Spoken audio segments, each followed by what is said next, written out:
My mom wanted me to be a truck driver because that would mean I would make $24,000 a year if I went to Truck Masters, and that would be twice what my father made.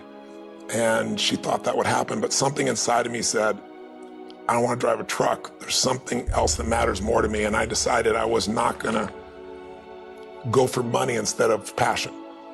And the rewards have been pretty amazingly better than being a truck driver. It's not bad being a truck driver, it's just not what I was after.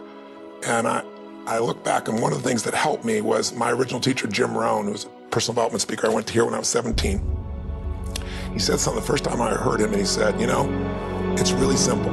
If you want life to change, you gotta change. If you want life to be better, you've gotta get better. It's the only way it happens. And luck will show up for people and it'll leave them. But if you're constantly improving who you are and what you give, game over. When people ask me, what does it take to be happy? I always tell them one word, progress. Progress equals happiness. Even if you're not where you want to be yet, if you're on the road, if you're improving, if you're making progress, you're gonna love it. You're gonna feel alive. On the other hand, it doesn't matter how successful you are, if you stop growing, you start dying inside. I've always had this belief, if you want to be successful at anything in life, never leave the sight of setting a goal without doing something that commits you to fulfillment. If you get, like, you're in state, right, when you do something. While you're in state, that's the time to commit yourself to something that makes you follow through. So I'd call somebody up, I'd schedule something, I'd lock in the next meeting, I'd sign up for the class, I'd enroll the guy who was gonna mentor me, I'd set the meeting with a mastermind of people I met. I did something so that whatever I committed to, there was something when I went home that would pull me there. It's structure. This could be the greatest time you ever live if you control what you focus on, if you find a more empowering meaning, and if you decide to model the actions of those who succeeded before you. It can be the best financial time, the best emotional time, the best spiritual time of your life, but you better take control of your state. And if you think you're gonna do it just by today, you're wrong. You're gonna need to get yourself some rituals. Right now, every one of you in this room is controlled by your rituals. I don't just mean this one, I mean every morning you get up. I know your body, I can look at your body right now, and I can guess your rituals. Some of you, your rituals to work out 5 times a week, I can see it clearly. 4 to 6 times a week, it's obvious. Because you couldn't look like that if you didn't do that.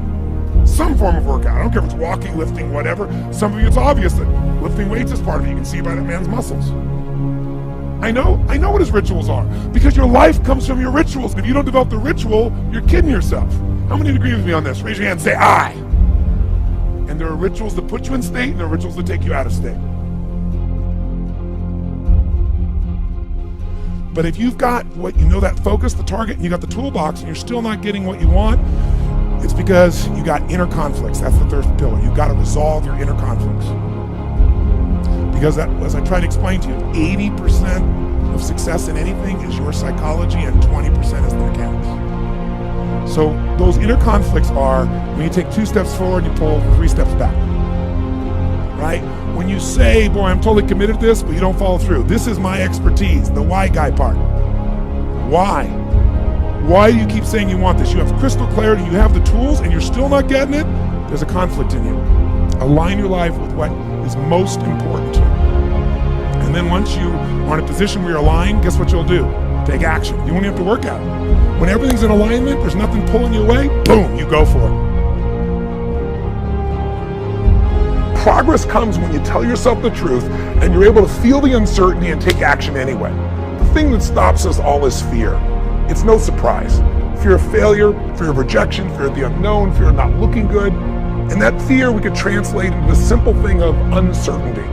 Now, when you look at someone who's incredibly successful, you look at someone who's truly a leader in their life or in their field, the one thing they have in common is they exude this sense of certainty. Now, where's that come from?